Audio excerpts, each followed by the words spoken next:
Apple's new iPhone 16 to get removable batteries. Apple's new design is in line with the European Union's eco-design legislation passed last year.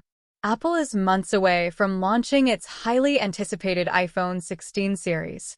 The tech company recently unveiled new iOS 18 features and updates in its Worldwide Developers Conference, WWDC, and since then has been launching beta versions of the updates. New reports suggest that Apple is reportedly working on a technology to facilitate easier replacement of iPhone batteries, Forbes reported. The information reported that Apple was developing a new, electrically induced adhesive debonding technology.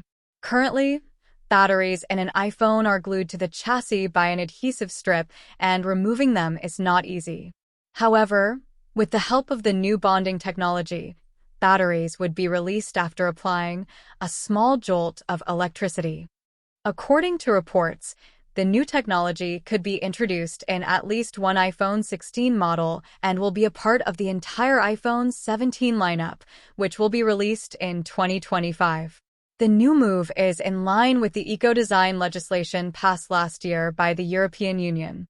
The law states that replacing batteries in a smartphone should be feasible with no tool, a tool or set of tools that is supplied with the product or spare part, or basic tools.